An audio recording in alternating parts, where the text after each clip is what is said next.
All right, look, if you're a beginner or even an intermediate bassist, you don't need a million scales to come up with killer bass lines.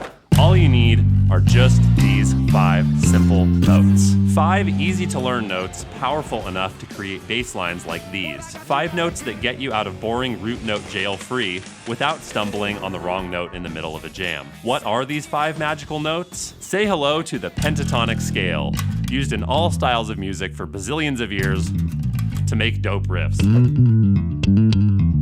A scale so intuitively good sounding that Bobby McFerrin can magically get an untrained audience to sing it just by jumping around. Yeah. But here's the thing, it's simple to just learn these pentatonic scale shapes in a few minutes, and you go, Muahaha, I learned the scales. But that's like buying a bunch of meat and veg with no recipe and expecting to be the Iron Chef. So how do you actually use these ingredients, these 5 tasty notes, to create killer grooves foolproofedly in any style every single time? It's simple. You gotta learn the recipes, which in our non-cooking case means learning riffs. When you learn scales through actual real-life riffs, you see how great musicians before you have put these notes together. And there's no more epic pentatonic riff to start learning that than...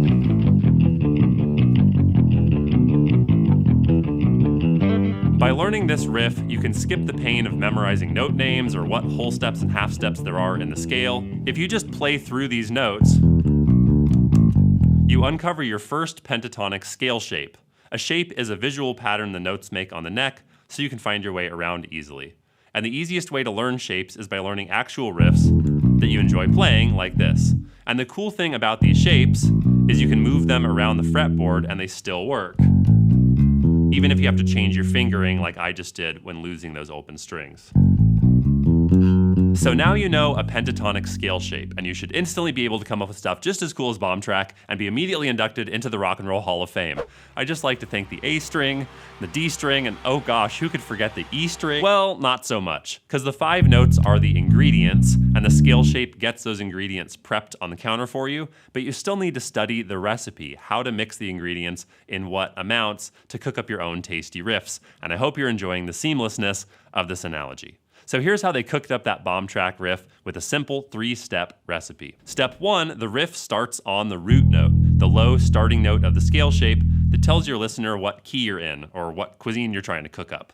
And step 2, it also features sequential notes of the scale. So starting on the root, jumps to the octave, the higher sounding repeat of the root note, and then wiggles its way down the scale, never jumping beyond the next note in the shape in either direction, which gives the riff a nice flowing sound, avoiding any angular awkwardness that might plague your preliminary pentatonic patterns. This riff also uses something I hear a lot of beginners totally missing, a trick to keep you from getting bored with your riffs sounding super repetitive. And without it, this riff might have sounded like...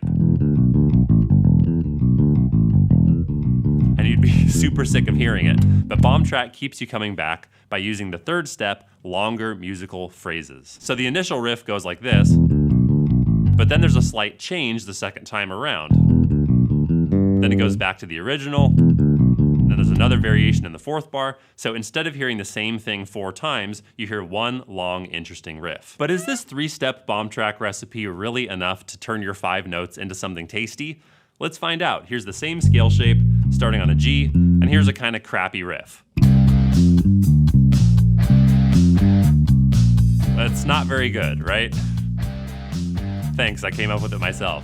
So let's try to fix it using the pentatonic recipe you learned from Bomb Track. So first we gotta start on the root note, the starting note of the scale shape, because that makes it clear to the listener where their ear is supposed to be anchored and gives them the context of your riff. And second, we gotta reorganize the notes to have more sequential notes so it flows a little bit better. That's not a hard and fast rule, but it's helpful to make it more foolproof when you're starting out. So this sounds better, but it still gets kind of annoying after a few rounds, right? So that's where step 3, longer phrases, is a secret weapon. So I'll just change it up a tiny bit every other time, and magically the riff doubles in length, you hear it half as many times, and it doesn't get so boring.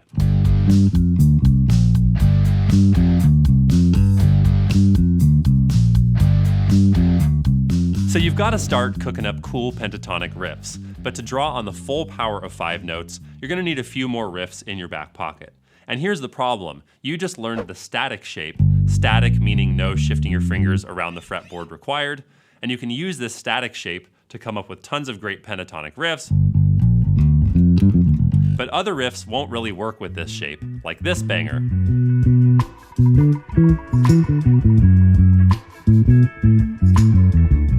This riff uses the same pentatonic scale, but it's not played using the same shape, and you'll see in a minute how this leads to even more riff recipe ideas. But it all starts with bassist Laura Lee's approach to playing. I don't play with all 4 of my fingers because I attach 2 of my fingers together. Because of that, I think I play differently, and it changes the feel of the whole thing. And in my free time, I love subscribing to BassBuzz, just clicking that button over and over again. What she means is she attaches her ring and pinky fingers together, so she only frets index, middle, pinky. And that means she doesn't like using that static pentatonic shape you just learned with the 4-fret span from the root to the next note. She prefers to stay in a relaxed 3-fret span, which in her words, creates a limitation, but for me it's fun and bouncy. So here's how you play this scale Laura Lee style using the shifting shape, which requires 2 different hand positions to play through the scale. So you start on your pinky to play the root note, you grab the next 2 notes, index, pinky, and then you shift your hand position up 2 frets and finish the last few notes. And not only is this quote fun and bouncy, it also allows you to add slides in your riffs if you want to, when you're changing position. So you've got the right shape, but now you need to understand the August 10 recipe. So this one also starts on the root note, also uses sequential scale notes, and it's a nice long 4-bar phrase, so it's using all the same steps from Bomb Track, but hidden in this riff is a 4th step that gives you even more riff possibilities. Because you might notice, not all the notes of this riff seem to fit in the scale box. These notes right here, these are up above the box. So what gives, Josh? Have you been lying about pentatonics this whole time? You lying, deceptive person? Nope, Lee is just using the copy-paste technique to stretch the possibilities of the scale, and here's how it works. She took these 2 notes of the shape and played them 1 octave higher. So the octave is the next instance of the same note name, and you always find it on bass by going 2 strings and 2 frets apart. So you copy-paste those 2 notes by hunting up 2 strings, up 2 frets for each note, and now you can safely play these notes as well, knowing they're going to give you the same vibes and fit in the same scale. And as you might have noticed, as much as I'm trying to keep theory jargon to an absolute minimum, to really master pentatonics, it would be extremely helpful if you knew theory basics like root notes, octaves, scales, major, minor, chord progressions, not to mention having the fretting and plucking technique to actually pull off a riff like this. And all that is just a fraction of what you learn in my complete step-by-step beginner to badass course. By the end of it, you've got all the foundational skills you need to nail riffs like this in your sleep and jam your own dope bass lines out in the real world. So let's see how this August 10 recipe works in the real world. Here's another kind of crappy starting riff.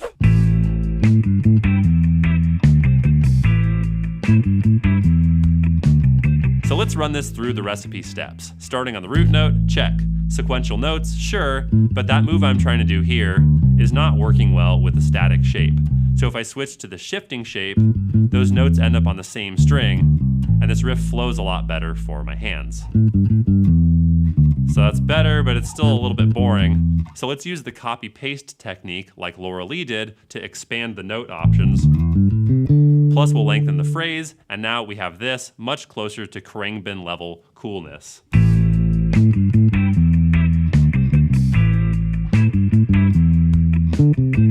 Bomb Track and August 10 are just a couple of the infinity riffs that use the ultimate badass bass noodle scale, the minor pentatonic scale. Yes, there are actually 2 types of pentatonic scales you need to know, major and minor, each with their own flavor of 5 notes. If you know both, you can play cool shit on any song, anytime.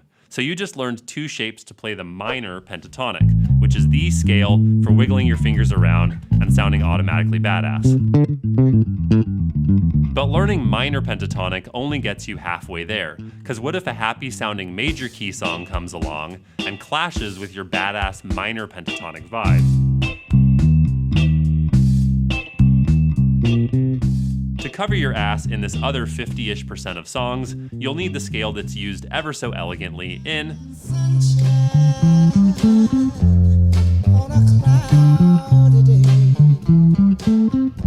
Yeah, Yeah, baby, it's the guitar riff from My Girl, the song, not the movie. This riff is a classic for learning the ultimate happy, joy, good times scale, the major pentatonic. While minor pentatonic has that distinct badass flavor, the major pentatonic, it just tastes like Mr. Rogers baking you vanilla cupcakes, or whatever your shameful childhood fantasy is. And if you learn the My Girl riff, you've already learned the static shape for the major pentatonic scale, because it's literally the notes of the scale in order. You just start the shape on your middle finger, because after middle pinky, you'll then want to reach back with your index for those notes on the lower fret. And depending on where you are on the neck, you may need to micro shift through this position. That's totally cool. The My Girl riff runs on the steam of some of the same recipe steps, but it's an even simpler two-step recipe. Step 1 starts on the root note, and step 2 uses sequential notes of the scale. It does not have a variation that makes it a longer phrase, so if you just play it over and over, it does get a bit old. But that's solved in the song because guitarist Robert White moves the riff to a new starting root note every bar to follow the chord progression, so it feels less repetitive.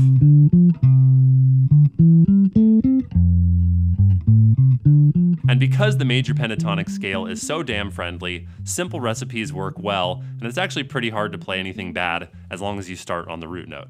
Here's me trying to come up with a bad riff using a C major pentatonic. No. This all kind of sounds fine. The only way you can really go wrong with major pentatonic is if you're trying to use a scale shape that doesn't fit the riff, like if you tried to plop the static shape onto this next classic riff.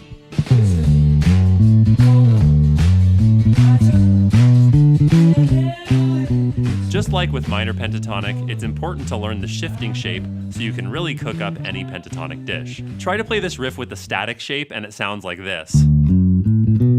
It's just like super awkward, it doesn't quite sound right, and you lose those cool slidey sounds.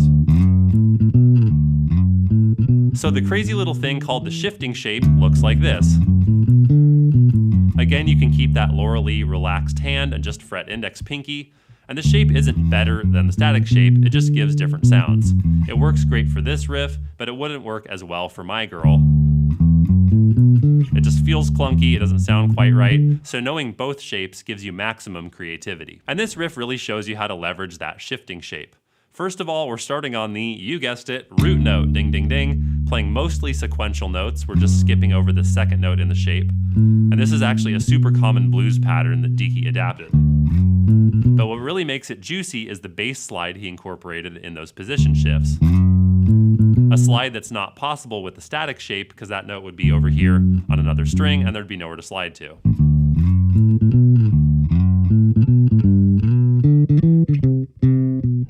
Check it out, here's an okay but kind of pedestrian major pentatonic riff. But if we make like a playground and slide, we can get a lot more flavor.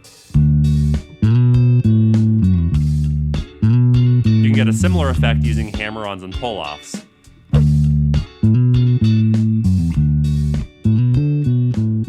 Every classic pentatonic riff you learn adds to your personal recipe collection, so your own riffs get better seasoned with time. But as your ideas get more advanced, you gotta make sure your technique and speed can still keep up. So click here for a simple 10-minute daily practice that'll level up your fretting, your plucking, your speed, and your ability to click on YouTube end screen elements. Pentatonics!